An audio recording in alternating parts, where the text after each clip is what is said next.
Time for the 49ers Rush Podcast.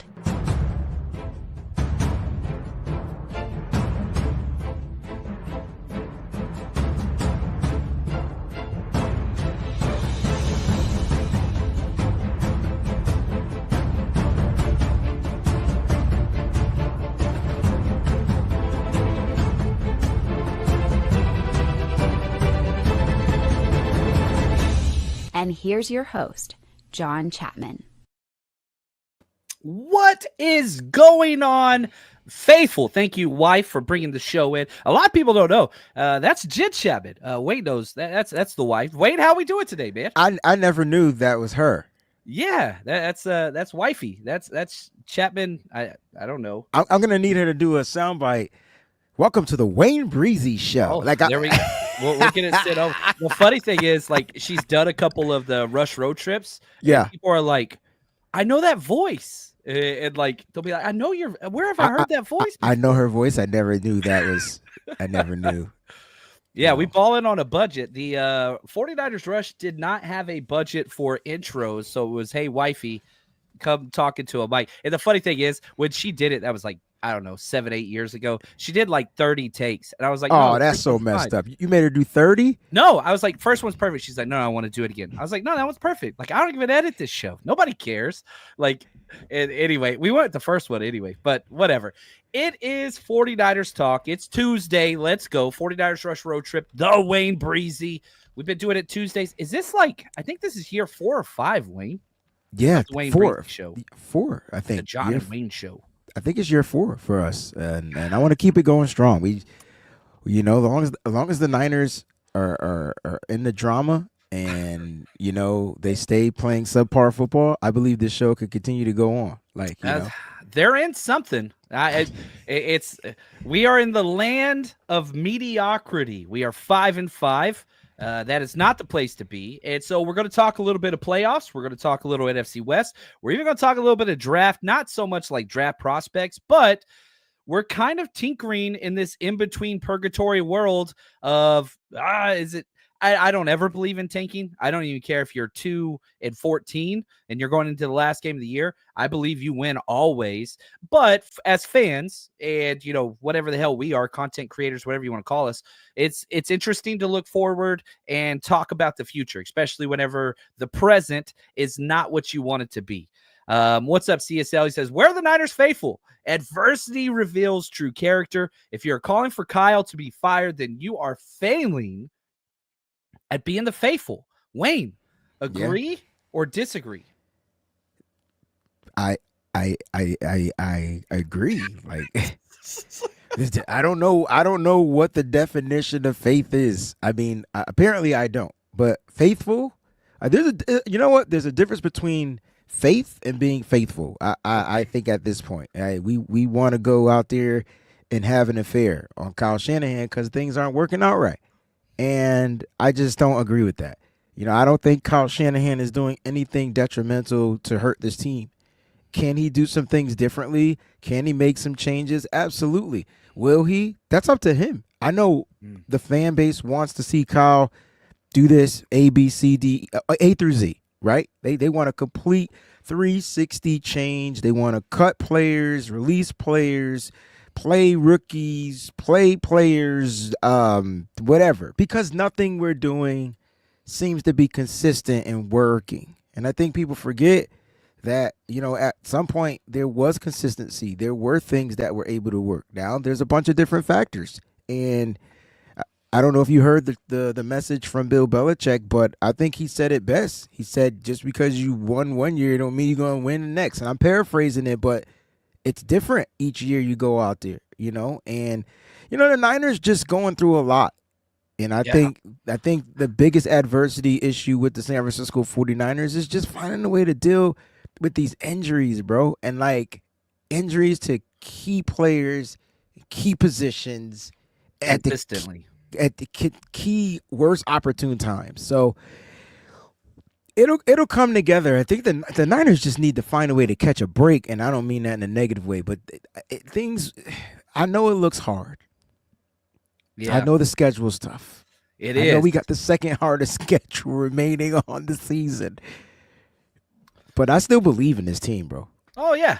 And like I would say what faithful means is you are loyal to the team through thick and thin, through Chip Kelly, through Tom Sula, through Dennis Erickson, through all those things, that like you are a Niners fan. And like, you know, as well as I know, whenever we mount up losses and we're 5-5, yeah, viewers go down. I get it. I understand. Yeah. I get it.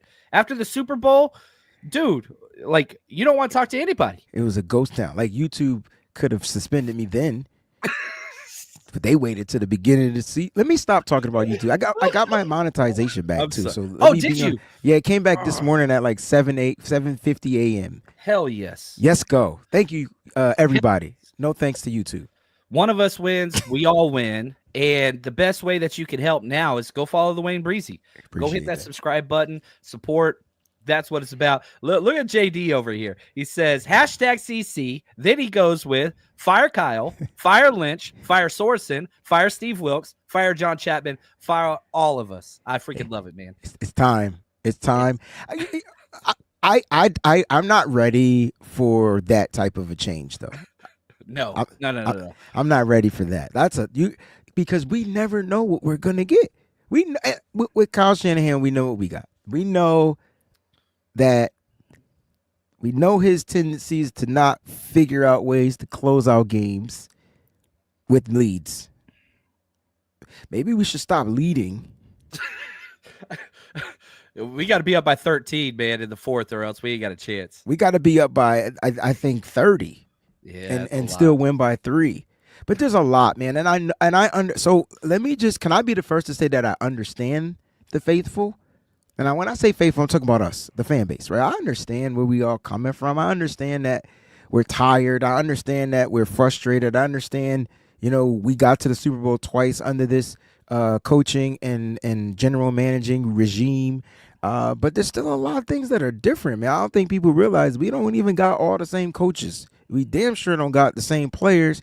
Players are older. Players are slower. Players are different. Players are hurt. Like, it's just a lot. Watching film, being more into film this year, I get in the overall grand scheme of things, John, that it's Kyle Shanahan's fault.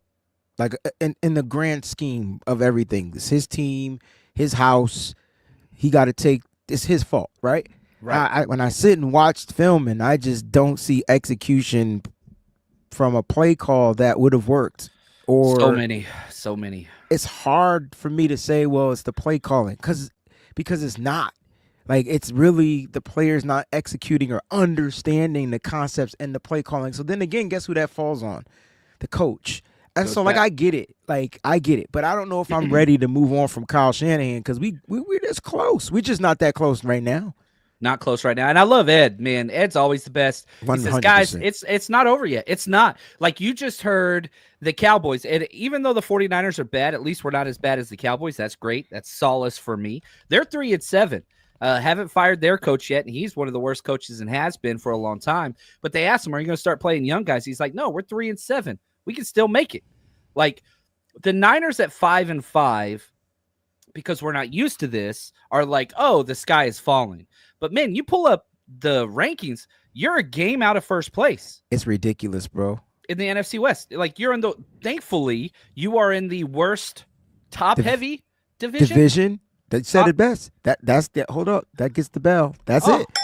That's what it is. Yeah. I was always like a sucker for like the stars and the stickers like in kindergarten. I was like, yes, I got the over the moon sticker. Thank you, Miss Jackson.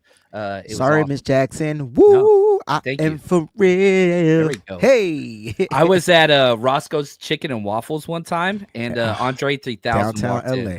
Yeah, that would have been cool. Do you know Andre 3000's real name? I do not. I give you Wayne? Hint. Is it Wayne? I wish it was. He has 2 first names. I don't know this. Andre, former president of the United States.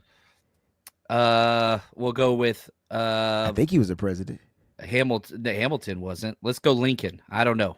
I have no idea. Maybe he wasn't a president, but he's on a bill. I can tell you that. Who is it? The $100 bill. Who's on the $100 bill? Franklin. No, he ain't no president.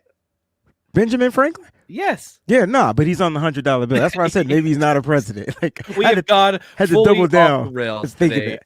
I love it, man. Now, here's my question to you, Wayne, because I don't think it is over. You're one game out of kind of first place in the NFC West and hosting a playoff game. Now, it's long shot odds, no doubt about that. But gosh, there's just a few things that need to get right. So let's start there. We're going to talk some draft talk, just kind of position overall, team building long term. But if you had to, let's pick one. I want you to kind of, this is a choose your journey, okay? And we're going to kind of direct it based on Wayne's choices. Who is most frustrating to you right now, the offense or the defense? We'll start there. Most frustrating? Yes. It's tough. Can't pick one. Oh, man. This ain't good. It's like choose your own adventure. Like we're back in middle school. You remember those like they're equally frustrating. That to me, they are equal. You know what? Because I did this exercise with myself. And I was like, man, like the offense needs help here, and then maybe it'll solve the problem, right? And then that might not be, it might not even work. And then the defense is the same thing. It's like a couple of players just missing away from defense. Because think about it. I looked at our losses, John. I dived into the losses, and I understand the point differential, especially in the NFC West, right? 7 points total. 7 points. 7 points. 3-1-3. That's it. Oh, play them numbers. If you guys into numbers, 3-1-3. Don't know what area code that represents, but 3-1-3. All right. So I was saying to myself, well, let me look at some of these other games. And then I went to the Minnesota game, didn't lose by much. To the Chiefs game, didn't lose by much. The issue is we did the same daggone things on how to lose those games. Defensively, they couldn't close out. We could blame the offense for that because the offense couldn't sustain a drive to seal the deal. My theory is whoever's on the football field last needs to get it done. If the offense gets the opportunity to go out there and get the game-winning drive, they need to get it done. If the defense gets the opportunity to go out there and seal the deal, then they need to seal the deal. Like, and they're equally bad.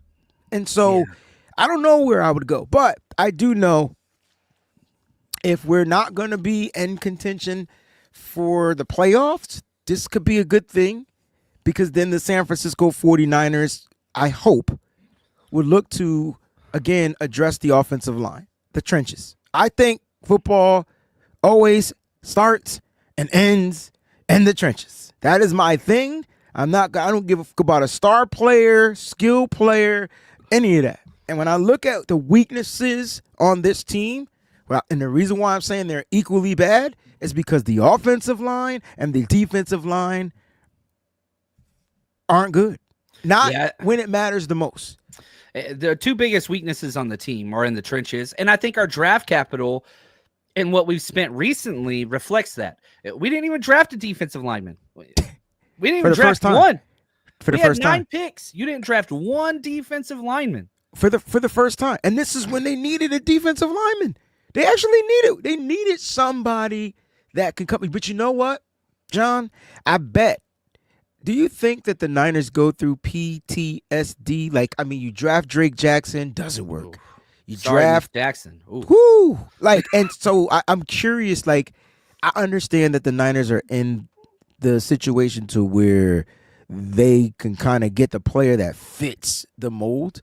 But man, luckily, I whoever was scouting Dominic Pooney, thank you. Whoever that was needs to scout the center because I don't give a fuck what anybody says. Kyle Shanahan's offense starts with the center. Period. That's where it starts. Because I remember when Kyle first got here, what did he do? He went and got Weston Richburg. That ain't work out. The year Debo and all these players had these crazy years, guess who the center was? Alex Mack. Oh, man, come on, smack me with the Mac, baby. You see what I'm saying? And then this motherfucker goes out and retires. What happens to the Niners? They take a dip. And so I'm like, all right, then they need to go back. If they're going to run this wide zone situation, that's what they love to do, then they need to find, I can't believe I'm about to say this. Uh-oh. They need to find a better version of Mike McGlinchey. They need to find that. We got the same version. We don't have a better version. I don't think we have the same version. I don't think so. No, I think McKivitz is still terrible in run blocking. He might be a little bit better in pass pro, but he's horrible in run blocking. He is not the same. He doesn't kick out the same. He doesn't get to the second level the same. And I wonder why running to the right doesn't work. And I never thought I would say I miss Mike McGlinchey.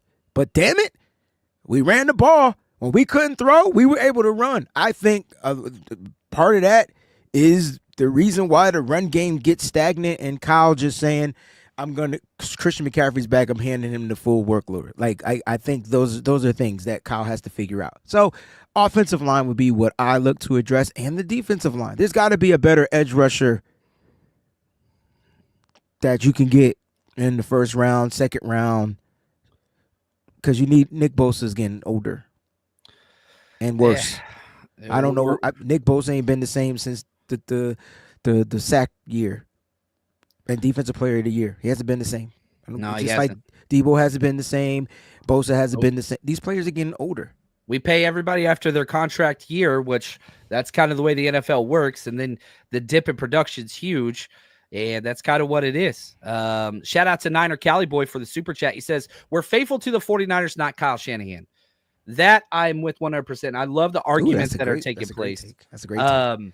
With what faithful means to everybody. It's different. It's different. But we're faithful then. We're faithful now. We're going to be faithful in the future. I'll tell you this. If you do move on from Kyle Shanahan, ask Eagles fans how they feel about Andy Reid and moving on from him and watching him win 3 Super Bowls on another team. Eagles, yeah. That's what would happen. Hey, John, if we moved on from Kyle Shanahan and Ben Johnson gave us the middle finger, what are we going to do? Yeah. Because I think that's what everybody wants, because they like the run concept from Ben Johnson. Yeah, he's a hell of a coordinator, but can he be a head coach? That's my thing. And so, maybe his philosophy would be come here, bulk up the offense. They got a different offensive line. I don't think people realize that their offensive line is built for power runs. And so it's different. And they use 2 backs. We refuse to. And we refuse to use 2 backs. Refuse to. I want to talk more about the backs here in a second. Bro Montana, appreciate the super chat. He says Sorensen and Snyder need to be replaced. They need to put the team in position to play the 49ers hard-nosed physical football, drain the other teams first. 1,000% agree. Like, everybody's on Fire Kyle stuff. I'm like, man, let's at least get rid of the bad coordinators. I think this is where you start. I think I'm ready to move on from Chris Kocurek too. I don't think he can coach an offense. He can't coach the defensive line, and Chris Forster's ass could go too. At this point, to me, that's where I would start.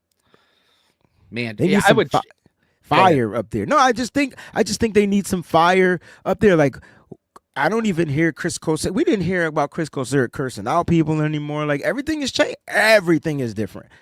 You know what I mean? And maybe he was good. Chris Kocurek took off once they drafted Nick Bosa. That's why I said Robert Saleh became a great defensive coordinator, because they drafted Nick Bosa. And D'Amico inherits Nick Bosa. And then Steve Wilkes comes in and changes, I think, the philosophy. We're going to play on the back end. And we led the league in interceptions last year. Where we at now? Yeah, we're missing Wilkes big time. 100% better coordinator than Sorensen. And Black Caesar, appreciate the super chat. He says, Saleh not coming back speaks volumes. This one I push back on a little bit, because he's from Green Bay area, that north, Detroit area. Knew that. And it's his best friend. That is his best friend. That is his Matt best LaFleur. friend. They were in each other's weddings. They've coached together for 20 plus years. They started coaching together. Robert Saleh and Shanahan are not friends. Shanahan doesn't have friends. Shanahan's not that guy. Matt LaFleur, best friends with the Saleh family. So I kept screaming from the mountaintops whenever he was fired, you're not getting Saleh. You're not getting Saleh. Well, who I do want, and I still want, even though he's been terrible as interim, is Jeff Ulbrich. I would love to have that dude as DC. Again, you're changing the mindset, because I just don't think the mindset of Nick Sorensen says we want to be violent, but he doesn't even say that shit violently. No, you can't say the word violent and don't sound violent. If you're gonna be violent, you gotta. It doesn't. My point is, it doesn't even sound believable.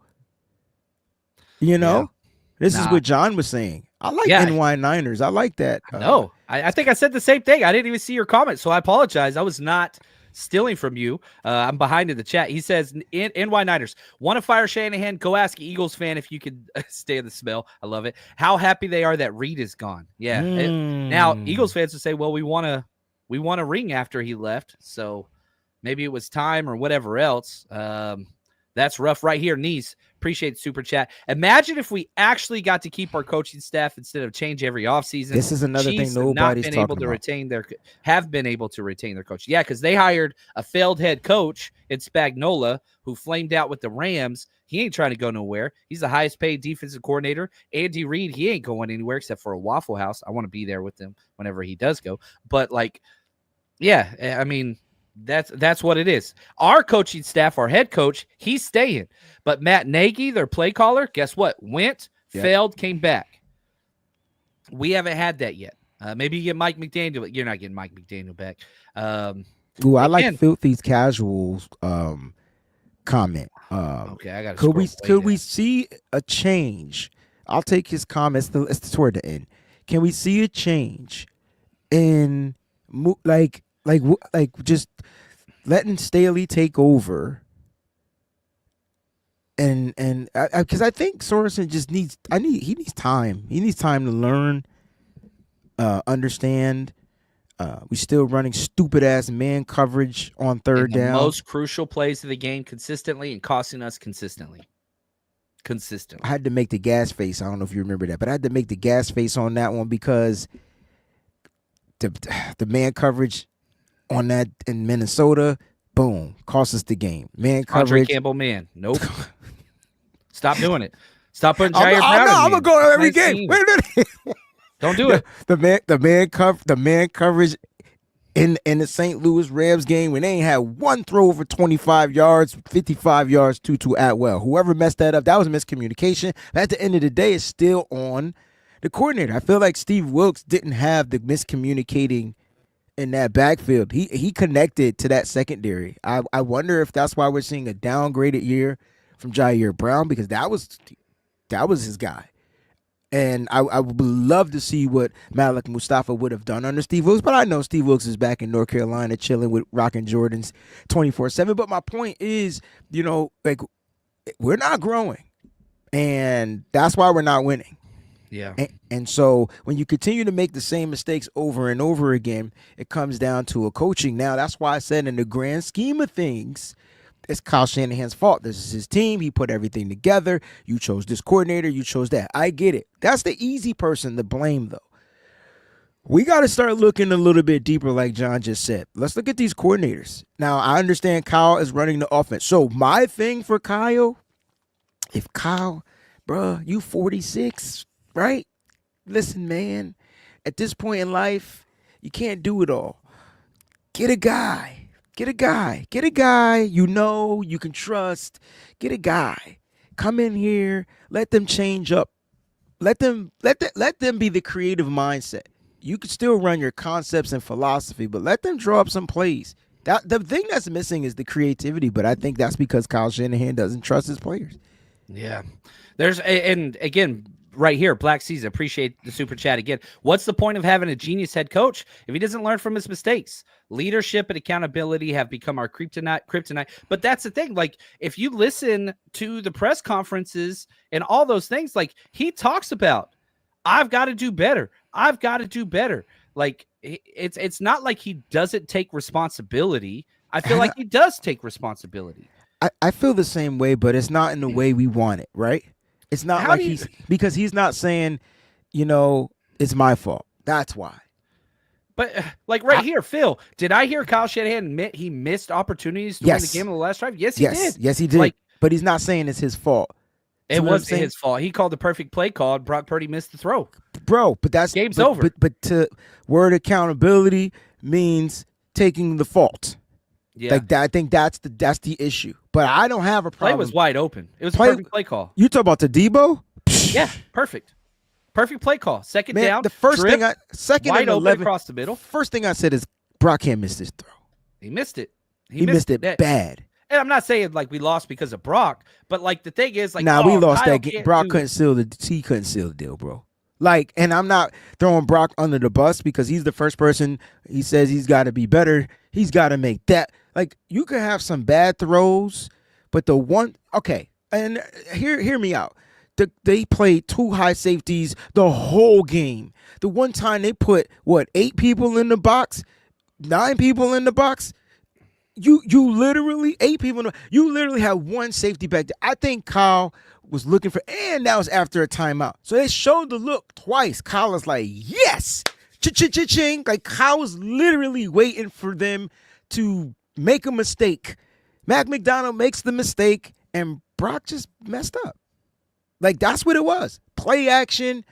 You got your guy on the drift route right across the middle. I know people blaming Debo for it. I don't know why. Maybe he could have ran the route deeper. I don't know. Debo got separation against man, which he never does. Like, what? That ain't on him. On him. I'm just saying we do that. We run. Then we have a first down. We make them use their last timeout. We run the ball, and game's over. But it's unfortunate. The issue is not getting into a situation like that. I think that's what the 49ers got to figure out. Don't let the game come down to that type of a situation. You got to be up 13 points in the fourth quarter with this defensive coordinator and this defense. You're bottom 3 of the NFL in fourth quarter scoring. Your average offensive scoring. So it's not like, you want that to be higher. If it's Kyle Shanahan, all these weapons. But everybody talks about the weapons. We pay more for the defense. We have the second highest paid defense in the NFL. Like, we have the second highest paid defense in the NFL. And everybody's like, well, he doesn't have a good defense. Bullshit. Yes, he does. He just sucks at it. Now, is it as good as it has been? No. But to fall from first in fourth quarter scoring under Wilkes all of the season to 29th? So we're second from last? Third from last? Yeah. I guess I can't count. Fourth, bottom 5.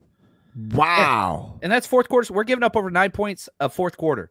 We have not held a team scoreless in the fourth quarter once this season. Not once. I had a question for you. Because I was being lazy and I feel like looking it up. What is the 49ers offense scoring in the fourth quarter? That's why I said this team is exactly identical. They start hot and they cool off both sides of the ball. So I feel like the Niners average 3 points every fourth quarter. Oh no, we're past that. Okay, good. We are way past that. Scoring, offense by quarter, fourth quarter scoring. The 49ers scoring 6.1 points per fourth quarter. Where's Last that have year, 7.8. So you've dropped. We've dropped. Yeah. But you've dropped 5.5 points on defense without Wilkes. No. I get it. The defense is the issue. But my point is, if the Niners can't, and that's part of the philosophy of the Niners, right? They're usually leading. And so when they play, it's more conservative calling. They get into the red zone. If they don't get in, they kick a field goal. Boom, boom, boom, boom, boom. Right? Like that's part of the offense. But that might be something Kyle Shanahan may want to switch up. And he's trying. It's not like he's not trying. That play, the Debo that Brock missed, man, I'm not saying it would have been a touchdown, but it was definitely a first down. 100%. And there's concepts that the Niners literally just aren't running right. There's a play to where they had, people were complaining that Brock Purdy can't call plays at the line of scrimmage, and they're saying that's the reason why we're losing because he can't call out his protections. Last time I checked, the quarterbacks didn't call out the protections in Kyle Shanahan's offense, ever. And we've been successful with it. So all of a sudden, people that don't understand football that are getting in that argument. Every time I see somebody participating, it's like, oh, they don't understand. Yeah. So then that means that they need to come and join your Patreon. Because I know that's a terrible take on my part. But my point is with that, there's concepts in there where there's hot routes to both sides. You can't have hot routes to both sides and not be able to execute, and they're wide open. But then when you got a person on the offensive line that doesn't communicate and they miss their assignment because the communication is lacking, there's a pressure in Brock's face. And now he's to throw the ball even hotter than hot. And instead of it being the wide open to where your receiver can go out and make a catch, talk about Jawan Jennings, and make a guy miss, which he still did. I don't know if you remember that play where he pushed and shoved Bryant out of bounds. I'm just like, man, why is this team not executing? That's my question. Those are my concerns. It's like everybody takes a turn on screwing up a play. Brock holds the ball too long, which is a major thing. But that's because his guys aren't creating the separation. One guy was creating separation the whole entire game. That was Ricky Pearsall. Never looked his way. He had 0 catches. That's because the 2 times he did look his way, He didn't create the separation. It's weird, bro. Everybody's taking turns. You had 3 out of 5 terrible offensive linemen. I mean, even Trent Williams had bad blocking. Penalty, didn't line up right. That penalty wasn't on him. That was on Juwan Jennings. I was about to say that was on Jennings. Christian McCaffrey doesn't look like Christian McCaffrey. Like he's great. He missed 2 cuts. There was one cut he missed that junk was so tight it looked like skinny jeans, bro. I don't know if he would have been able to even cut that. So he was really trying to follow his blockers, but his blockers didn't block. They didn't do their assignments on the block. The one person the 2 people that were supposed to push over to the left didn't, which would allow one person to seal, which would have gave him the cut. It would have been a much more wide open. There was a small crevice. Small. It was small, bro. It was skinny jean tight. But listen, these are the issues that we're talking about. And I'm not saying that McCaffrey looks good. He's not supposed to. This motherfucker ain't had no camp. He ain't had nothing. But you got to play him or you don't. Maybe that's the issue. Maybe you ease back McCaffrey in and you just let Jordan Mason bang out. That would be awesome because those two here's my thing. And shout out to Black Season again. Appreciate the super chat. What happened to positionless football? Put Mason and CMC together. Don't have to run it every first down. Still pound the rock late. Throw a screen. Doesn't take a genius. Mason dominated. He averaged 8 yards per carry against Seattle just 2 months ago. He gets 2 plays this game, gets 12 yards combined, and then just stay on the sidelines. We can't run the ball without you, but just stay over there. Why can we not figure this out? Why? Why do you have to always put Debo in the backfield whenever everybody's kind of figured it out? Nobody's figured out Jordan Mason. The only time Jordan Mason hasn't had success was when he was injured. Is his vision great? No, but it works because it's downhill, physical, everything. Everybody's stopping the outside zone. They're stopping it. Yes. And so now you got to get back to the inside power gap run, and that's not Christian McCaffrey. It never has been Christian McCaffrey. Christian McCaffrey was brought in for the outside zone. Now, I understand why Christian McCaffrey's on the field, so let's not understand why he's not on the field. Everybody knows. Take him off. And I know that. That's why I like this comment, but there's people that feel like he shouldn't be on the field, and that's not what I'm saying. But why is Jalen Moore on the field as a tight end too? Why is Eric Sauber? Why do we have to even use snaps? Here's my thing. I understand that they were ass against 2 tight end sets. I get that. But where was our 2 tight ends? We had Jalen Moore. He was our 2 tight end. No. Why is he the tight end? Because he's a blocker? So you already handicapped. There you go, bro. Where's Jake Tongas? At this point, I would have rather 4 of them on the roster. We ain't used them. But Braden Willis is soft as a Twinkie feeling, and so why is he on the roster? Because soft as a Twinkie. I don't know. He might not be on the roster. He was cut, rostered, back. I don't know. My point is, you had Jake Tongas. He was a veteran, and you should have brought him up or had him ready to go if you're going to run 2 tight end sets out there, whether you're running 12 personnel or 22. We do run 22 personnel. You know who's out there in 22 personnel? Juice. Which I'm not mad, but the defense know you ain't doing nothing with Juice. He's going to run block and potentially go out for a check down. And they weren't even covering him on checkdowns. At this point, use the running backs, bro. My only concern with Mason, we still to this day don't know how severe that shoulder injury is.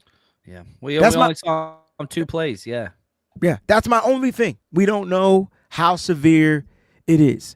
Maybe Kyle's saving it because Kyle, and this is where the what's the word? The egotistical, the narcissistic type of, this is where it comes in because Kyle believes that my players can execute the plays, and I think we're starting to see the execution become poor and poorer every time they go out there. Now, I think it was part scheme from Mac McDonald and his defense. They literally said we're not getting beat like we got beat in week 8. This motherfucker traded linebackers and got another linebacker just to stop to play cover, whatever they was playing back there with the 2 safeties. Like that, that's what they did. That's what he did. He said, I'm not getting beat on the outside zone. Good luck. You beat me, you bust my ass the first time. You're not doing it again. And so the Niners needed to take advantage of the middle of the field, but then all of a sudden, right before a game, who's missing? Like George Kittle. It's so many different things that makes Kyle Shanahan's offense tick. For me at this point, I think Kyle needs to just give the fans what the hell they want. Just play Jordan Mason, sprinkle in a little Christian Just give McCaffrey. him like 5 or 6 carries. Just Like play Jordan Mason. Start Jordan Mason. Do whatever. Let Jordan Mason go out there and set the tone. It can be different. It's okay. He was leading the league in rushing at one point. Gosh, we just throwing him to the scrap heap, man. Like Andy in Toy Story, just like, man, I don't want you no more. It's what it is. Now, I will say this. It was the first game the 49ers didn't go over 300 yards this season. I know. Against a terrible defense. So because the defense came out to take away. When you're not getting the bang outside, even Jordan Mason's run was a toss that he had to crack back inside. Like they literally were taking the outsides away. They literally were taking it. And when you don't have your tone setter on the outside, just think about it. Usually George Kittle is out there. He's on the outside of the tackle. And when they're running, he'll either motion to one side if you're going to run it to the other side, just to take people away so that there's clear lanes to run through. Like him not being out there was crucial, but they should have just went power.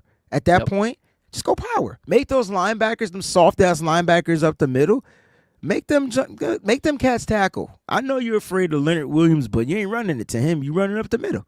Yep. That's what it is. Now, I will say this. If you are one of those diehard optimists and you're like, oh, the 49ers still winning the division, the odds right now over at my bookie, if you bet 10, you get $35 for the 49ers to win the NFC West. So if you're feeling optimistic, head over there. Here's how you do it. You know football.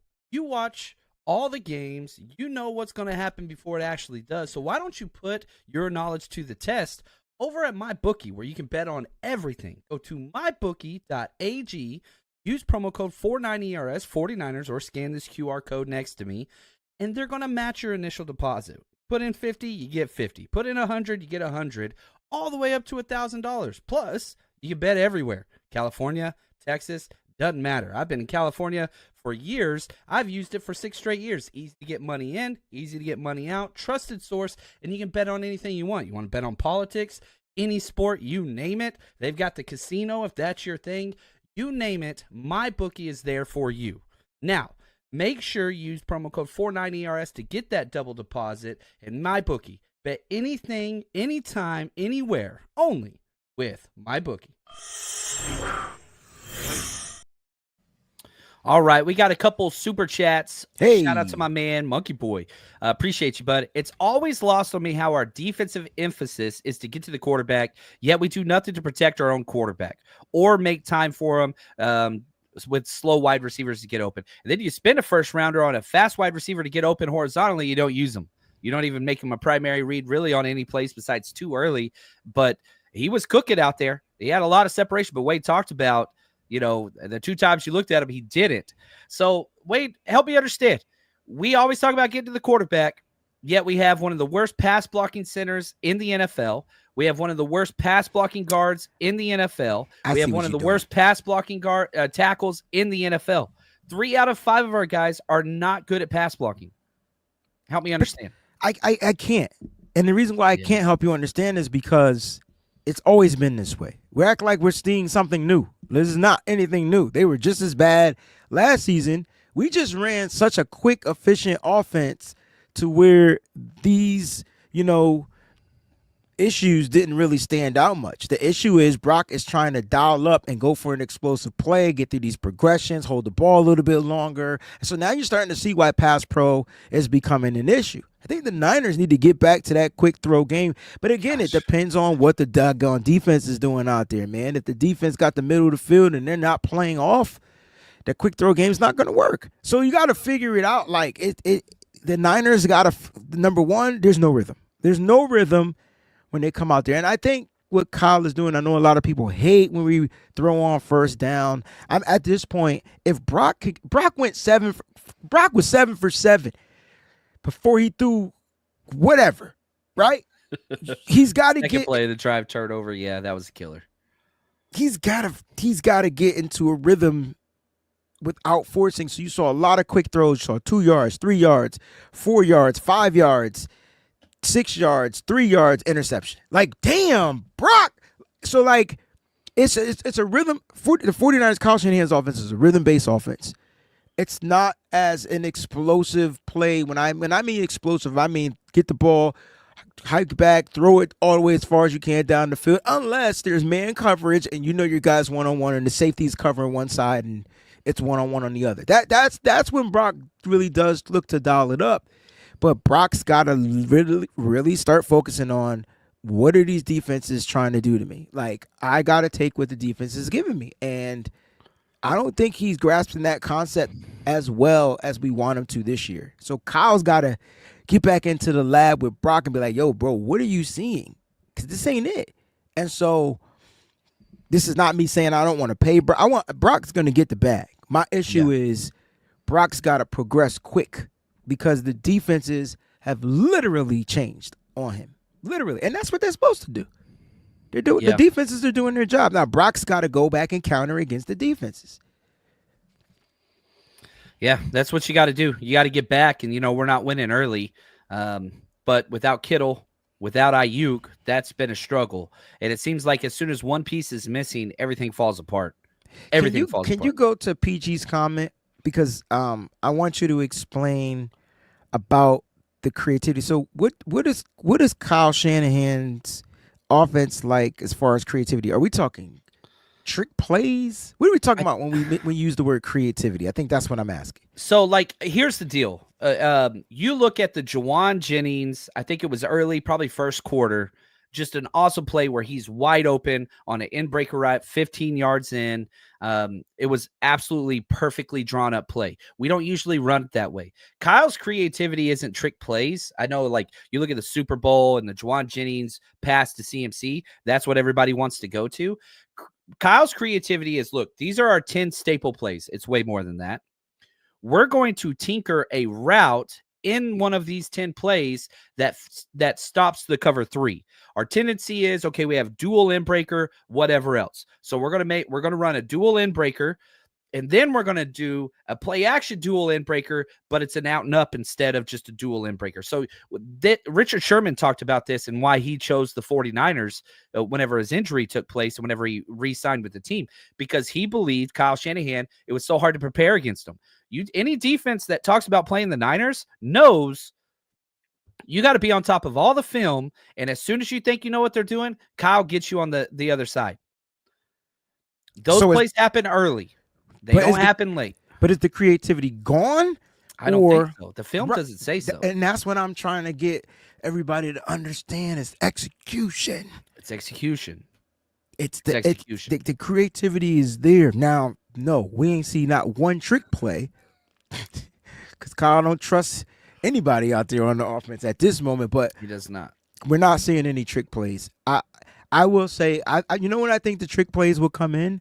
If, the game was just like a bang game and we just couldn't get nothing going offensively. The defense was doing their job getting the ball back offensive, and Kyle's like, you know what? We got one of these plays that they just not going to be ready for it. That is the trick play. But I feel like the creativity is there, and we're just not seeing it because it's not being executed properly. Yeah.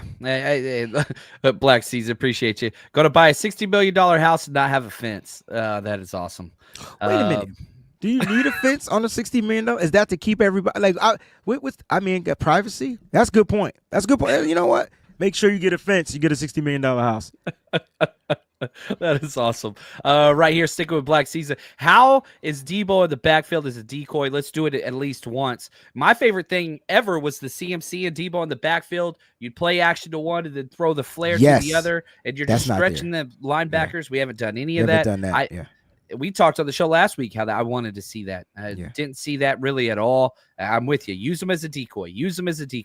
We struggle with that. Malik, appreciate the super chat. Shanahan is okay with just getting by in some parts of the game, especially offensive line. It's haunting us. Don't want to fire him, but we got to emphasize the line. When the 49ers showed up, when Kyle Shanahan showed up and John Lynch showed up, D-line. Now we're not even drafting it. Offensive line. Everybody wanted offensive line first, second, third rounds. We got a third round, and it was a gym, but we just didn't even touch the center.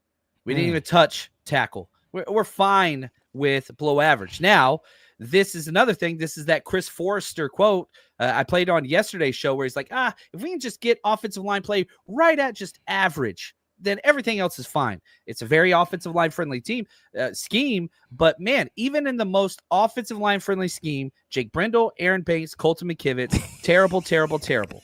3 out of 5. Terrible. And I really think because they're so bad, like Trent is struggling too. Like really. Because he's the one look on the film like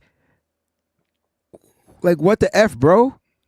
Like you watch the all 22. Like, cause you'll see him look at Banks and Jalen Moore, and he's like, what are you doing? Like, but this is where I need, and I don't know if this is where I need Trent to be a captain.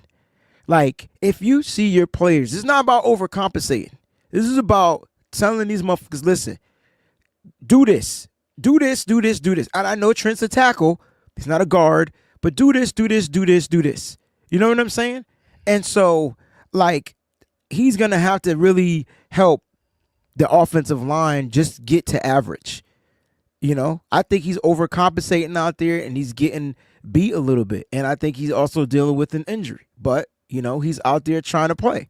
And you got to commend him for that. But at the end of the day, like, the offensive line just itself, minus Dominic Pooney and Trent Williams, like you said, looks very terrible. It just does not look good. And it's crazy because it's the same offensive line. You put the weakest link on the bench, and we're worse. Like, make it make sense. You put the weakest link on the bench. You know I love me some Spencer Burford. He made one bad move, in my opinion, in the Super Bowl, and you went out and you got a real guard, because I still think he's a tackle. It's frustrating, man. 49ers chat, appreciate you, man. Thanks for the super chat. The league caught up to Kyle's offense. I don't know about that. 49ers still second most yards in the NFL. And see, this is where it doesn't make sense, everybody. You're moving the ball. You're just not. We're just not scoring. 2 for 3. We were 2 for 3 in the red zone. But overall, we're not scoring in the red zone. You know what? Going That's back correct. to not having Christian McCaffrey early in the season changed that red zone number big time. You went from first to damn near, 28th, 29th? Yeah.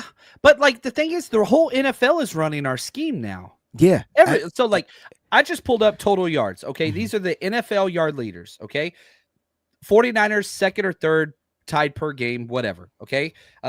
Falcons, they're running a similar scheme that we run. Bengals, 6th, they're running McVay scheme. Packers, it's Shanahan scheme. Saints, that's Bobby Slowick. Shanahan scheme, that's number 8. Houston, number 11, that's our scheme. 12, Bucks, Liam Cohen, that's our scheme. So, like, 8 of the 12 top teams' yards are all McVay Shanahan scheme. Mm-hmm. Maybe you're just saying Kyle, but, like, Kyle's at the top of the list. As far as what, you. though? As far yards, as total yards. Like, you're moving the no. ball. This is not but I'm focusing on the red zone. Okay. You can move the ball all you want. If you don't get into the end zone, then them explosive plays don't mean diddly squat. So, like, now you get to the 9-yard line, you get to the 20-yard line, you get to if we get to the goal line, I say 3 yards, we scoring. But it's like 5 and back. Why? You get to the 5-yard line, what happened? False start. Damn. Now we at the 10. Holding. Damn.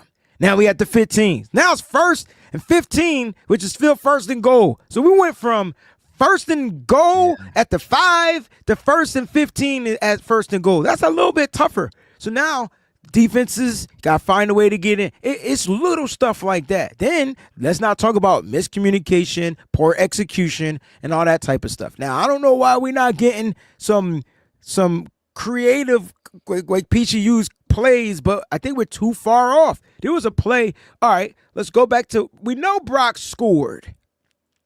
That was all him. Got it. Loved it. But Brock would have scored on the left. That's the one prior. If the motherfucker didn't fall down, like, you can't make this stuff that up, 10-yard line got him. Bro, that dude slipped so quick. And I'm like, dang, that was a touchdown too. You want to talk about creativity? That was a creative play. It was a boot to the right. The guy wasn't open. Brock saw that. He did it would have been the Geno. what Geno did. It Yeah. literally. Did the same thing. Right here, Filthy Casual. Who's at the top in red zone efficiency? I saw your comment. I looked it up.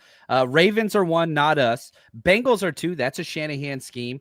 Bucks are 3. That's a Shanahan scheme. Detroit Lions 4. Panthers 5. Bills 6. Cardinals 7. Saints 8. That's a Shanahan scheme. So 3 out of 8. So are you But saying, there's so many. I'm not saying – I'm just saying so many teams run it. So right, many teams run it. But my question is, why are they successful in the red zone is what you're asking? No, just the question that started this conversation was they've caught up to Kyle's offense. I'm saying no, a lot of Shanahan teams are running it. Right. Yeah. So yeah, I get okay. That makes perfect sense. Yeah, that's right. If everybody's if all the dominant teams are using the same offense, they ain't catch up. They copied it. And it's working. I think it's not working for us. Yeah. Because we're just not executing.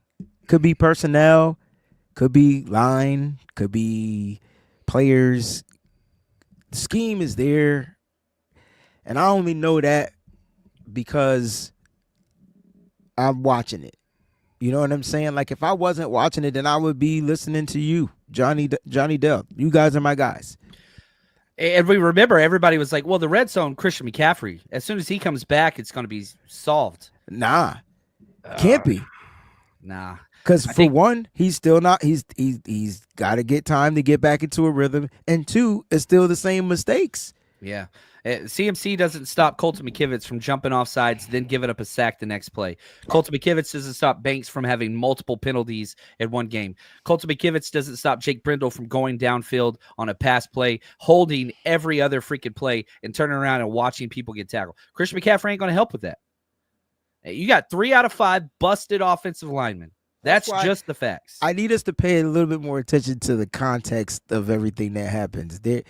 When the Niners get ready to score, the worst stuff happens to them. Yeah. Even on the play, even on the drive, the Brock Purdy run drive. I just told you on that drive, the Brock Purdy drive, when he rolled out, maybe he didn't throw it to somebody wide open, but he had a wide open lane. He slipped and fell. Like, you can't make up the final destination shit. Like, the worst stuff happens to the 49ers. I'm trying to think. Is it death will find a way? What's the line from the Undertaker dude that was Candyman? He was the autopsy guy. Oh, yeah, he passed away. Yeah, and he had that line. He's like, death find. I don't remember what it is exactly, but yeah, I feel you. And right here, MNS, he says, Saubert was open on the first read in the red zone. I broke this play down. I put it out on Twitter. I put it out on Instagram. Which play was this? It's the one where he checked down to Debo at like the 5-yard line. Yeah. Saubert runs just across and wide open. And Purdy looks and says, I ain't throwing it to Eric Saubert in the red zone. No. Then checks down. Yeah. Just like Purdy wouldn't throw it to Jordan Mason on checkdowns. Nope, that ain't CMC. I ain't throwing it. As soon as CMC's first game, he had like 20 catches. I'm making up in the number, but a lot of the checkdowns. And then he didn't throw it to him in this game until the third quarter. Yeah. Use the check down, Brock. It's there. It's there. And yeah, Val, George, he's expected to be back. He practiced once last week. They didn't want to push it. They were hoping they could beat a bad team. They couldn't without him. Now you got to win them all. You ain't got to win them all. You might be able to lose one, but it can't be. The 2 most important games, the Packers and the Cardinals. Those are the 2 most important games left on the schedule, in my opinion.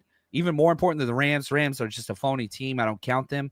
I'm going to say you got to win the Packers, and you've got to win the Cardinals. Those are the 2 most important games. If you're going to lose any game, make it the Bills, which we're going to the Bills, and I'm excited about the Bills. And if you're coming out, man, y'all got to come say what's up. We're going to be out at the Rec Room Saturday, the 30th, November 30th, from 2 to 8 p.m. Actually, we're going to adjust that to 2 to 6. I don't want to conflict with the other issues going on with the other 49ers people. So Rec Room, and then we got our tailgate all freaking day. It's going to be awesome before the game on the 1st of December.